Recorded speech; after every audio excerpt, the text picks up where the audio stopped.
Are we all being screwed by the current VC market? Are IPOs still backed up, and why does this matter? Will we see more unicorns this year? And why does funding even matter for go-to-market leaders? So imagine you're a go-to-market person in one of these startups, and your founders thought they were going to raise every 2 years, and now they have to make that cash last an extra year. What does that mean for you? Sadly, it means cutting software spend, potential layoffs. Like, you have to change a lot of things about your operations in order to deal with that misjudgment of time. That's Peter Walker from Carta. He answers a bunch of important questions about funding. And that's pretty important even though you aren't the CEO. But it's still incredibly important to understand, like, if we are optimistic about 2025, which I happen to be, will there be tailwinds to your business? Should you plan on expanding, hiring a little bit earlier than you had initially anticipated? Should you make some strategic investments that you were waiting for some signal, some external signal to push play on? Before we jump into the show, today's episode is brought to you by Fullcast, the only AI-powered platform that streamlines your entire sales cycle from plan to pay. Customers report up to 80% cost savings, 20% growth in pipeline, and 30% boost in RevOps efficiency.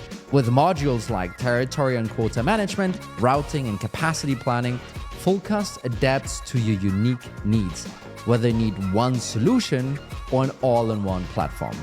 Visit fullcast.com, book a demo, and mention the Revenue Formula podcast to unlock an exclusive premium gift just for listeners. And now, enjoy the show. At least it's interesting. Sure. Not like you, Mikkel. It's not like I can't use a lot of it for anything up until when I choose to then, I guess, found a company. Like, really, it's still like There's still some subjects it's so difficult to get when you're just a worker bee, a minion. It's like, are you thinking about founding a company?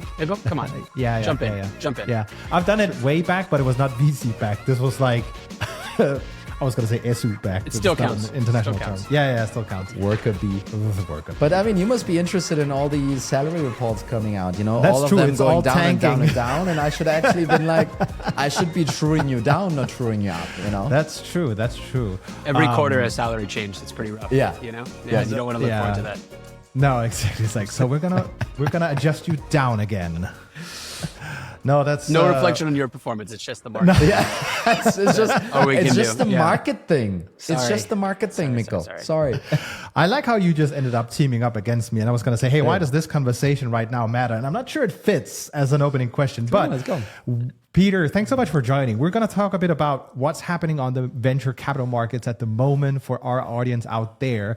Before we just jump into the conversation, I actually want to it might feel far away from those people in the go-to-market to realize, does this actually matter to me, right? It's just funding. How important is it really? And I just wanted to ask both of you, the conversation we're about to have on basically the state of the funding market, why is this important for the commercial teams to be aware of? I have many thoughts, but do you want to take that first?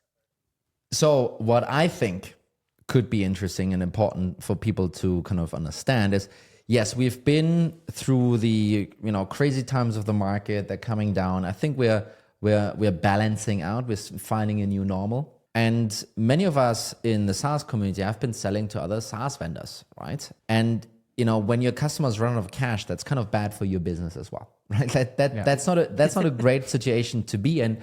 And I think what's really kind of good to know, and that's why we brought Peter on, is let's dive into some of the numbers and the things surrounding where this thing is heading in 2025, right? Because this might be changing how you maybe think about planning for 2025 growth, how you maybe change your tune in your board conversations, et cetera, et cetera. So it's not necessarily for you to go out and, now get a Series A and, understand what the benchmarks for that are, but really to have a little bit of a feel how much hurt your customer set is potentially going through, right? And I think from that perspective, I think it's really on point for folks to understand what's going on. And that's why we have Peter here. So, but that's my angle on that. Peter, what do you think?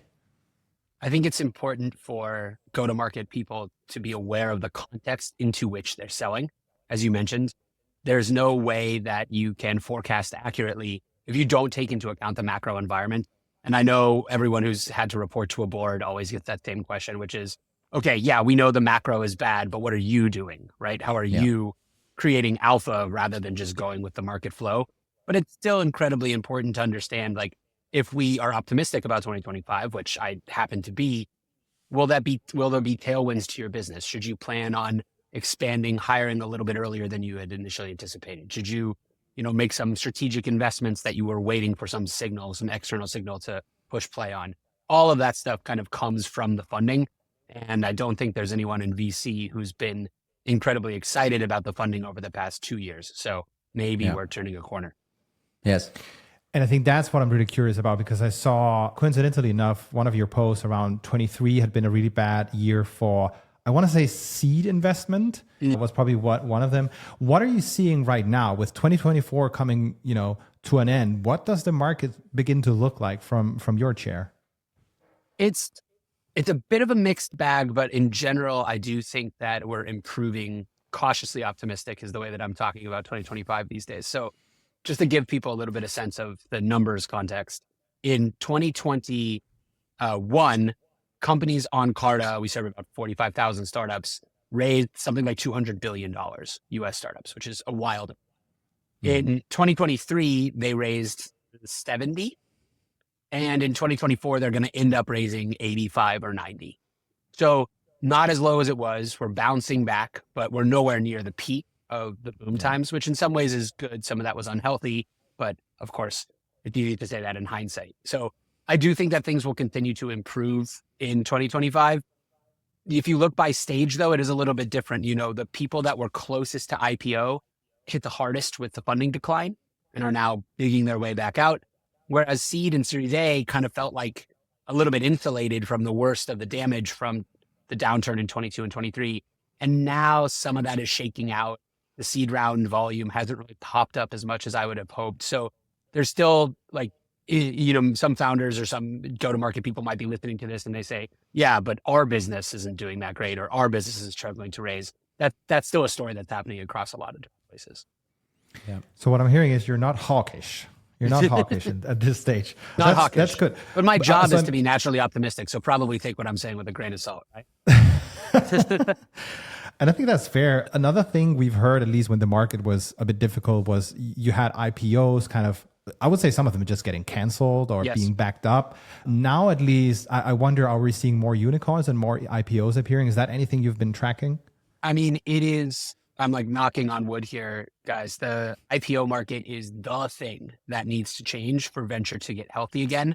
It is. We talk about it a lot, but we actually don't talk about it enough, because it is the number one signal to many late stage investors that they can trust some of those valuation marks. It's the thing that keeps the cycle moving. It recycles capital through the ecosystem.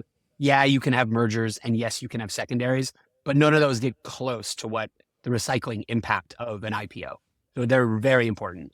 And in the last 3 years, 2023 and 2024 have seen less than 20 technology IPOs combined versus, I don't know where we were, over 100, 140 or so in 2021. So it has been beyond dead.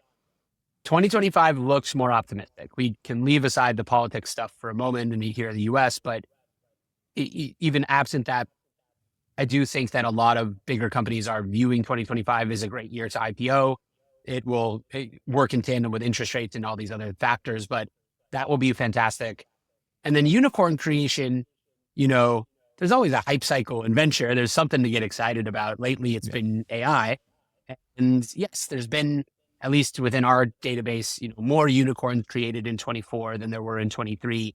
And actually, interestingly, more unicorns created in every quarter of 2024 versus the last quarter. So the pace is increasing.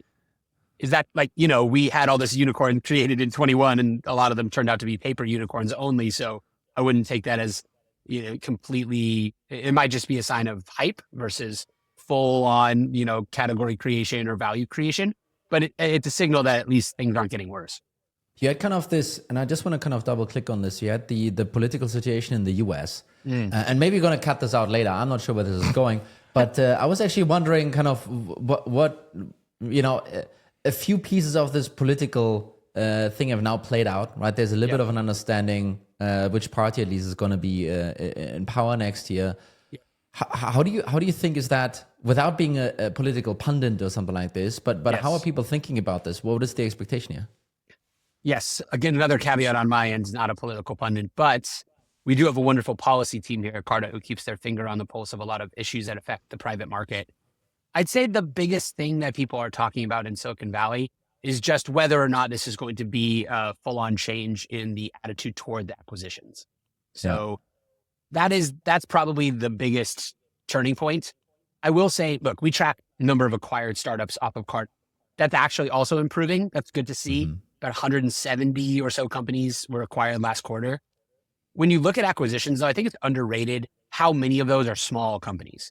You know, we read about Figma or we read about Activision or these big acquisitions, but the vast majority of acquisitions are happening to pre-seed and seed companies.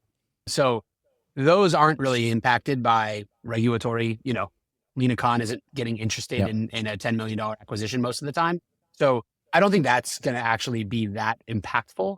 I do think that if there is a different stance towards major tie-ups, maybe you'll see, especially the big tech companies, be a little bit more acquisitive in 2025, which is a good thing. You know, there should be multiple exit paths for startups. Everybody needs to IPO in order to have a great outcome. Yeah, I was about to say that. So, you know, if I were to translate it, basically in the last couple of years, and you mentioned Figma as one of the examples, which is actually a major acquisition that ended up not going through. Yeah, right? Costing $1 billion for Adobe. But that was for Adobe. I'm not quite sure if it stalled in the European or the US courts. I'm not kind of sure about this anymore. But basically what you're saying that potentially, you know, with the Republicans basically kind of taking the reins, that there might be a bit of a loosening actually of not wanting to push down those acquisitions so much, which then opens up not only the IPO window for recycling cash into the ecosystem, but that's the same actually also for not just smaller acquisitions, because they're obviously not affected, but for those bigger marquee acquisitions, basically. But I also just want to point out for that one, at least some of the conjecture that's been on that deal, specifically Figma, was they were just way overvalued, and then the market crashed, and it just didn't make sense to burn that amount of money on the deal. So what I wonder is if a lot of people have been holding back with those elevated valuations and then things crashing, waiting to see, hey, have things stabilized? Maybe that's a conversation for another time, but maybe also cut that out. Obviously terrible point. Cut it out. But I actually think this is important because there's something that's happening. You can take two paths through a downturn in the market. If you're a late stage company, you're a real business. Maybe you were overvalued, but you're not going to go out of business. There's something really there. There's two paths. One is you can take the down round. You can like revalue yourself. You can make a lot of changes to your underlying operations. The other is you can wait. And a lot of companies have simply been waiting. You know, they may have raised a lot of cash in 2021 or early 2022, and they've just been waiting for the market to pop back up so that their valuations make more sense. And in the meantime, they've grown, many of them, right? So they have materially higher revenues and financial profiles than they would have 2 years ago. And now those valuations don't seem quite as frothy as they used to. So I do think that's a part of it. The other thing that's happening though, is this is venture. There is always some ridiculous hype cycle happening, no matter what time you're looking at. And there is a huge hype cycle right now in late stage private companies that don't need cash. Like we all know the names, SpaceX, rumored to do another secondary, et cetera, at crazy valuations. Like there are some companies for whom 2021 never went away and they're just as hyped as they ever were. And the weird part is, this is the thing that's kind of strange when we talk about IPOs. There's a small cohort, call it 5 to 10 companies at max, maybe less than that, maybe just 5, for whom IPO doesn't actually look that attractive. They're private companies. They have effectively unlimited access to private capital. We're talking about Stripe or SpaceX here. They can run a secondary to get their employee liquidity whenever they want to. And the investor demand is super high. Why IPO? What is the value to them of IPOing? There's a huge value to the ecosystem for them to IPO for sure, but they don't need the capital and they just increase their regulatory scrutiny for no real reason. Yeah. So, you know, when we look out over IPOs, one of the things that we're all kind of waiting for is who's going to be the big name to like kick off this race. And some of the big names are thinking to themselves, this is my personal take. Hey, what's the point? Why do we need to do that? And I haven't heard a great case for, again, that's only 5 companies or 10 companies that can say that about their capital needs. But for them, I haven't heard a great case as to why. Yeah. But I think, this stance also sounds a little bit like founders in general, not just of those 5 IPO companies, but founders in general are getting a little bit more like, hey, do we actually need to raise cash? Is there another path to the whole thing, right? So I think there's a bunch of more folks that are looking at this actually as let's build a business instead of let's just measure the amount of VC capital that we can acquire, right? Yeah. And again, I just if some listeners might have lost, we might have lost some listeners right now kind of talking about this IPO stuff. Why is this important? I just want to kind of bring it back one more time. It's like, well, if a couple of those IPOs actually, proceed, there's a lot of money obviously coming back into the ecosystem, as you mentioned, but also your investors might be looking at this market and be like, okay, so you can go IPO again. This is actually what I want to achieve. So therefore, my purse is a little bit more loose now and I can start investing again, right? For them, this is basically the starting shot to kind of say, okay, let's get back into investing mode, right? That's why it's so important that some of those IPOs are finally happening again.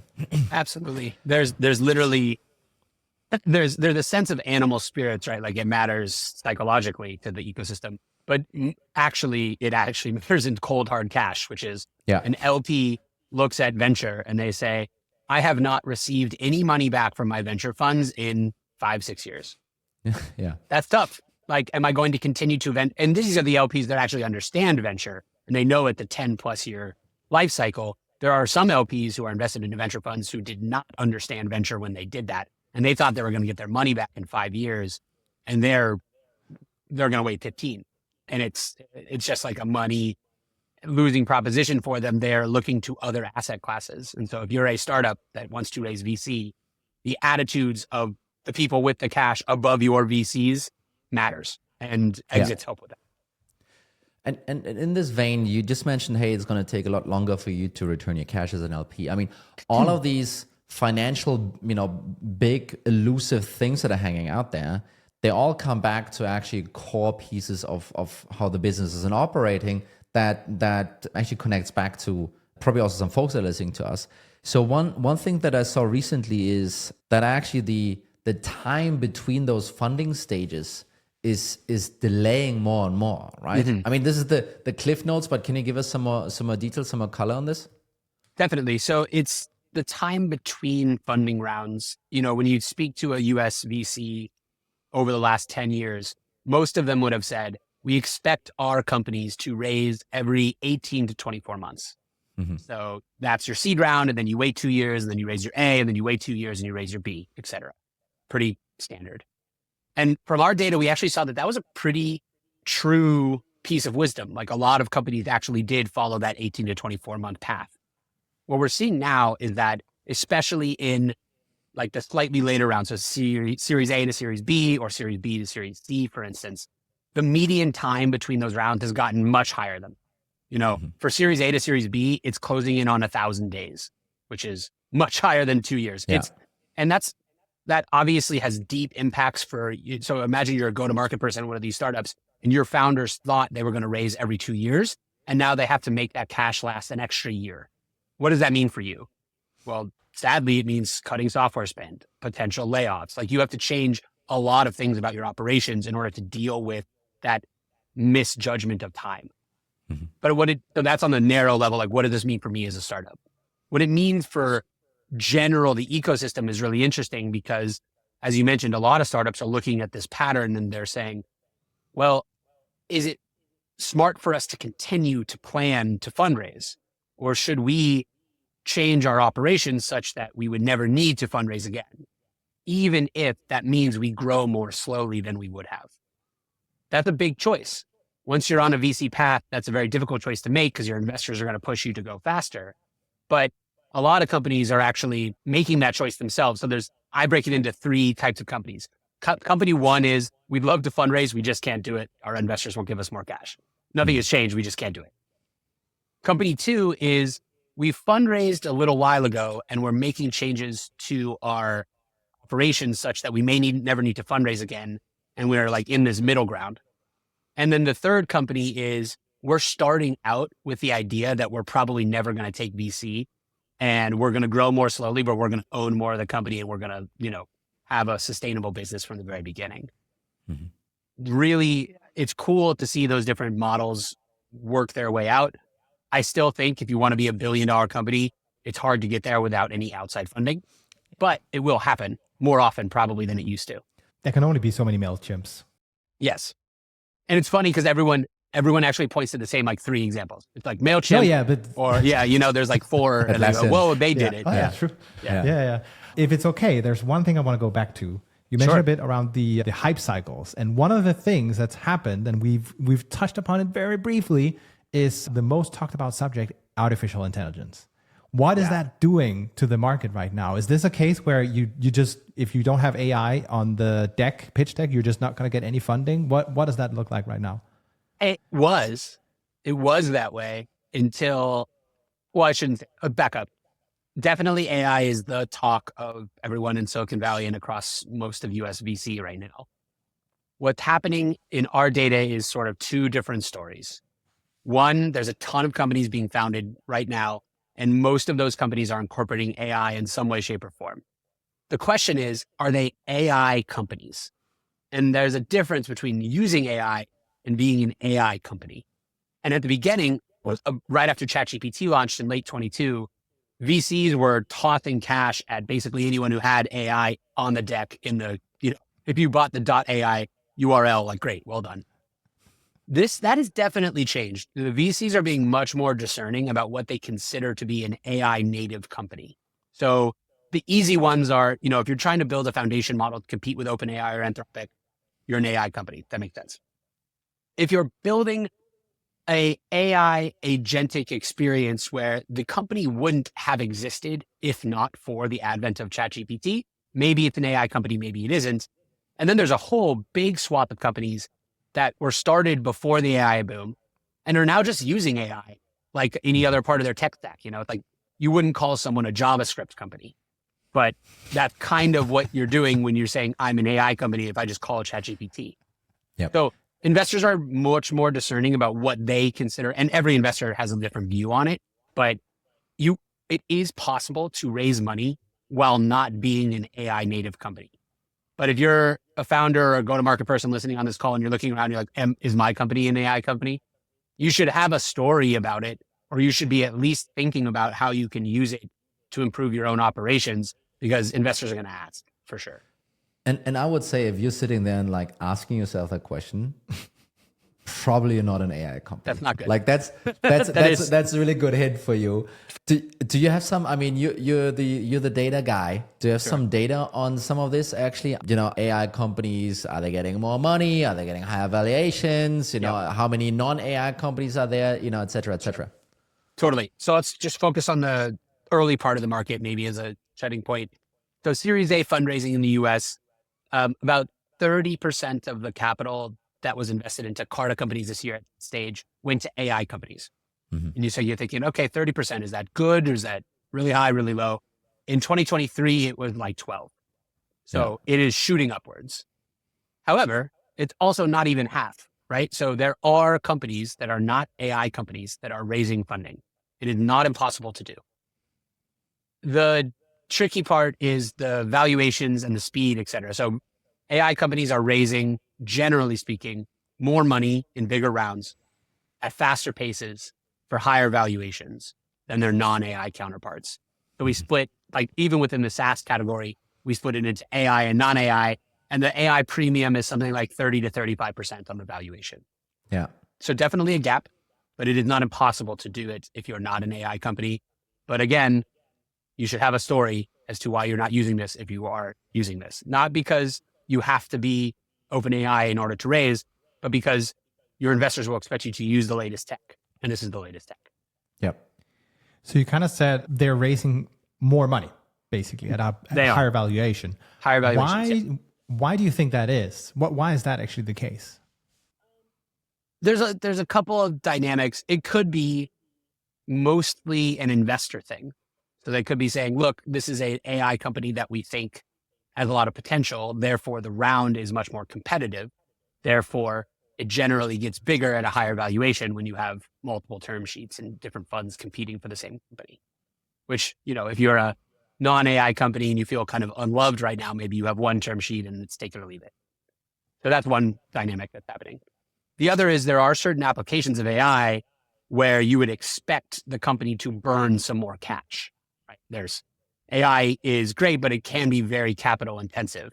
So in those cases, the bigger rounds are just kind of, look, this company needs more money in order to make it, just the way that hardware companies or biotech companies sometimes raise bigger rounds because they're building real things in the real world. I'm not sure. This was probably not a stat from you and from Carter, but I saw something where AI versus SaaS, like if you can really make this distinction anyway, kind of the growth rates were fundamentally different for AI teams in terms of their revenue that they were able to kind of rack up, right? Yeah. So there are a couple of examples right now that are swirling around. I think kind of very recently was the Cursor guys showing they jumped from 1 million to 65 in like 12 months. Yeah. That's pretty nice. Unreal. And then, Copy AI, 11x, Writer.com. There are a couple of the examples that are kind of saying, hey, listen, yes, there is more FOMO on the deal. Yes, it's more capital intensive, but also we're just growing a lot faster. And therefore, those valuations are justified, right? Yep. I think it's kind of weird to pit AI versus SaaS. Like, yeah. Those are two different things. There are a ton of AI SaaS companies. So, now, are they growing? Are AI companies, are some of them growing a lot faster? Yes, they have been.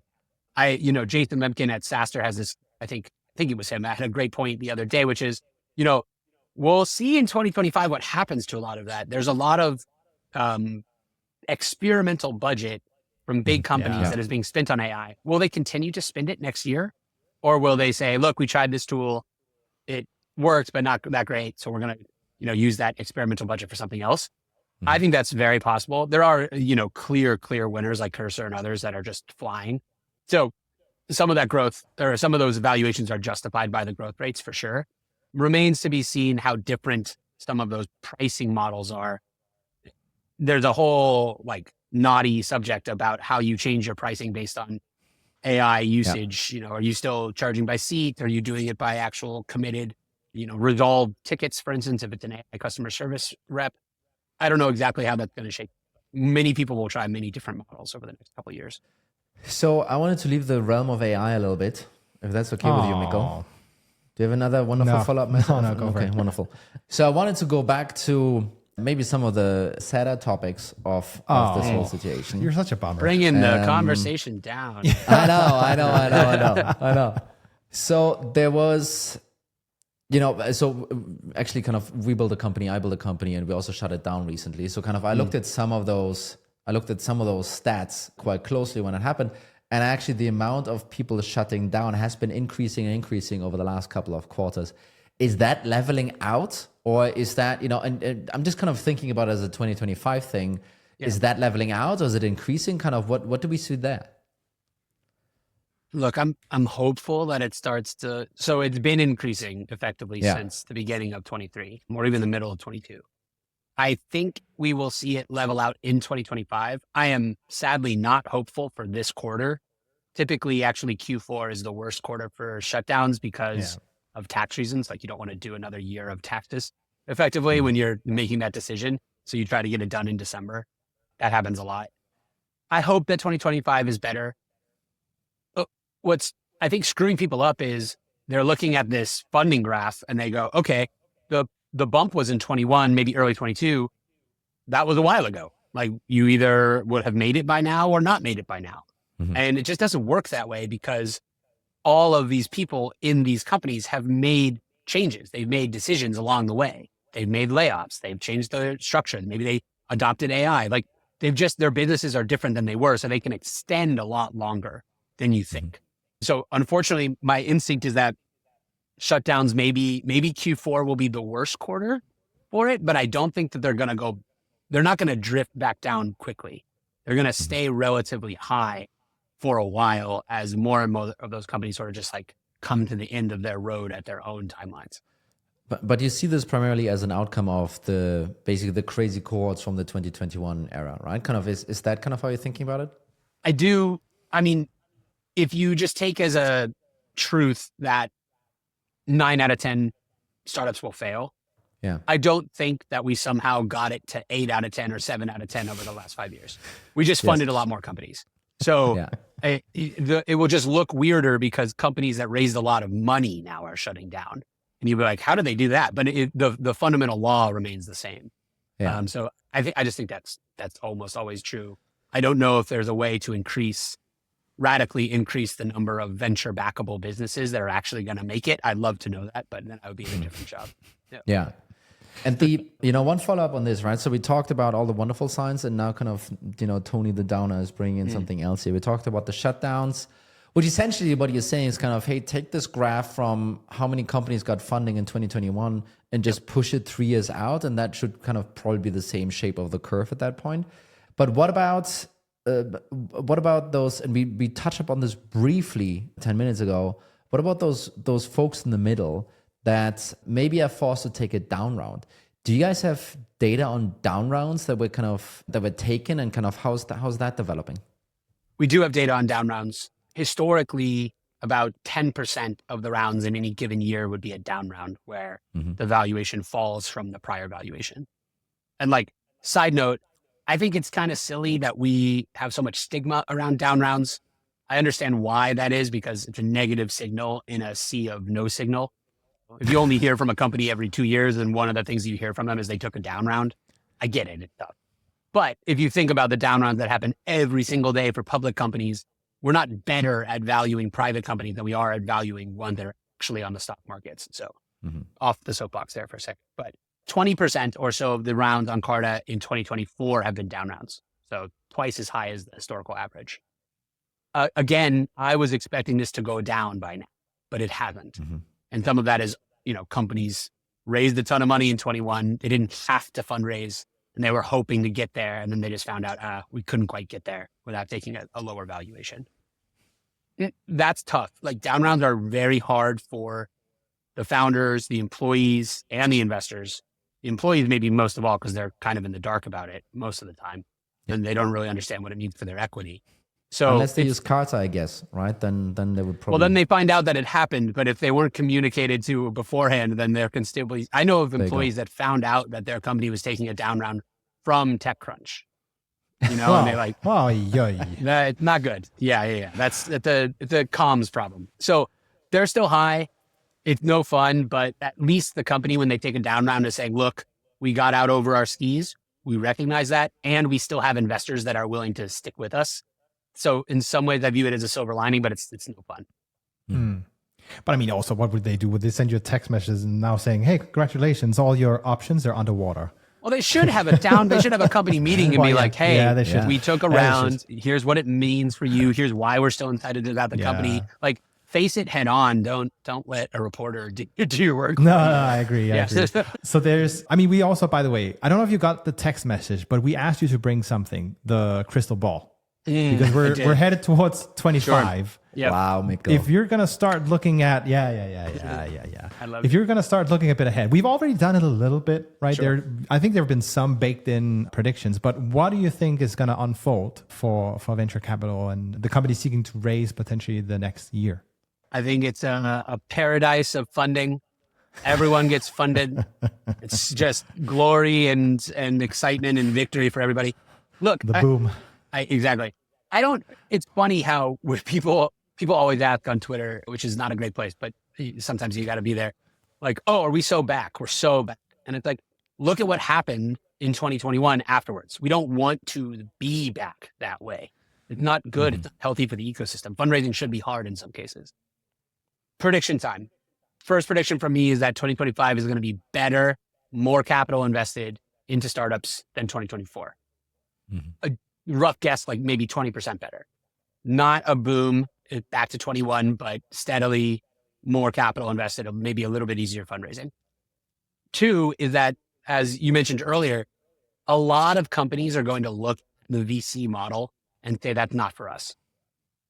So there's companies being built right now that would have taken VC in prior years that are going to say, we're going to bootstrap it.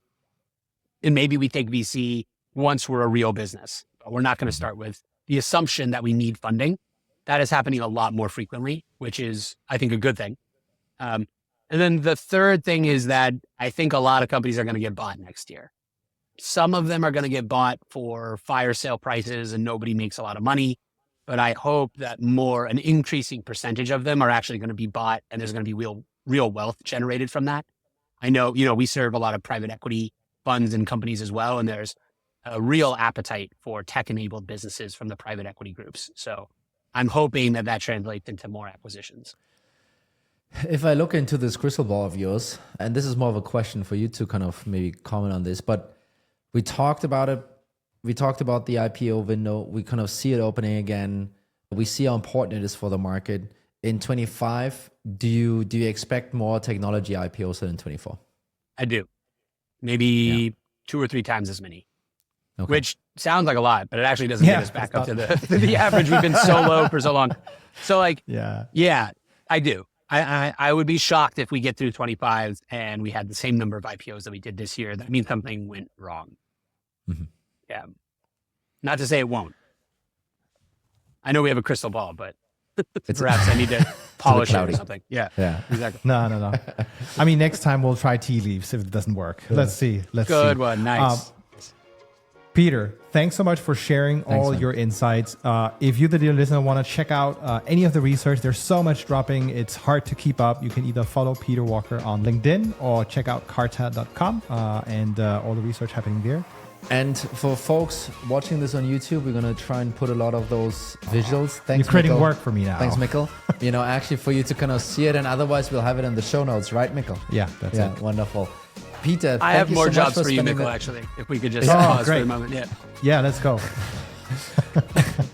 Peter, thank you so much for spending the time here and enlightening with your wisdom, which is kind of always led by data, which I think is really, really interesting. And then I hope everyone listening, figuring out like how this thing is potentially impacting them, because guess what? It totally will be. So I hope you're taking some of this away. Peter, amazing. Thanks. Call your friends. Let's get some IPOs next year, guys. Let's do it. There you go. Have a good one. Bye-bye. Bye. Cheers.